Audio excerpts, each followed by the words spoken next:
This is the Peugeot 5008, a fantastic 7-seat large SUV which has just had a facelift. When it was first launched by Peugeot in 2010, it was an out-and-out MPV, and as a people carrier it was a very good car. But during that car's lifetime, buying tastes have changed. People still need people carriers, but they didn't necessarily want to be seen in one.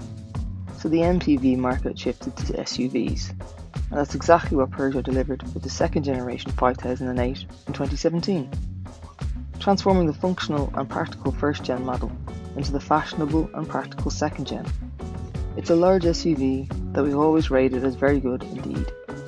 So with nothing obviously wrong with it, what is new exactly with this midlife facelift?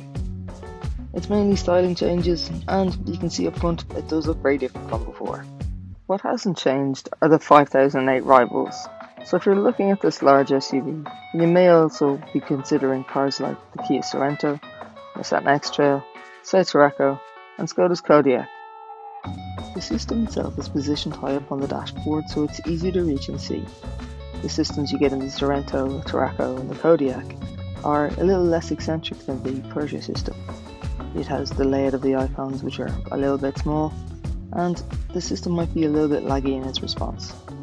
This new facelifted 5008 has got a new grille, and the lights are very different from before. Front and rear you get LEDs as standard, and at the rear there's now scrolling indicators. Also, the biggest change perhaps in the look are the fang-like LED daytime running lights, which are also the indicators. The whole look is more modern and it's sharper than before. The rear doors open pretty wide, and the middle row has quite a lot of movement in it, so getting into the back is actually fairly easy, but once there, the seats are better suited for smaller children. You'll still be able to get a couple of 6-footers in the back, but they'd only really put up with being there on short journeys.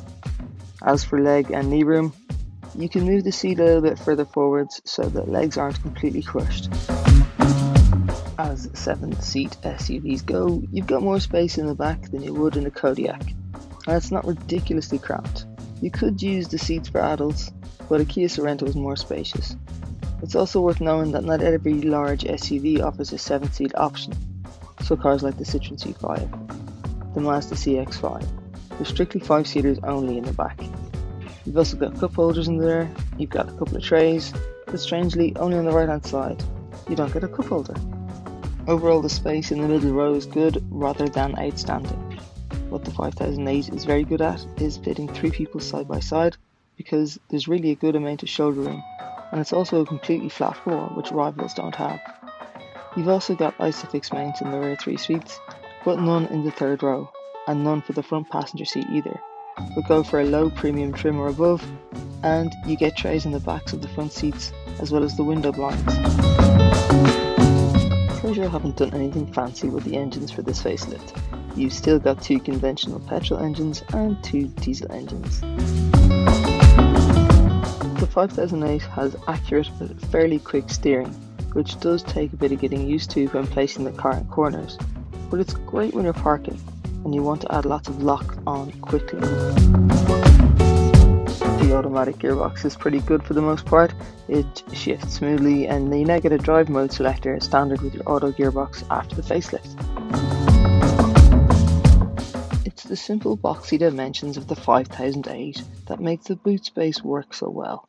Also, there's no wheel arch intrusions and no awkward lumps in the floor. Another good point is that although this is a kind of high-riding SUV, it isn't actually that high to the loading point from the ground. Because the boot floor runs flush to the tailgate means if you're lifting something really big and heavy into the back, it's as easy as you'd reasonably hope it to be in a car like this.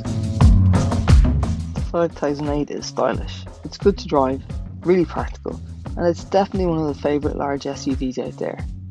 The changes to the facelift really aren't particularly groundbreaking in any way. It doesn't detract at all from what is already a fantastic car. If you want even more space, you can have a look at the Kia Sorrento, but the 5008 is a thoroughly recommendable large SUV.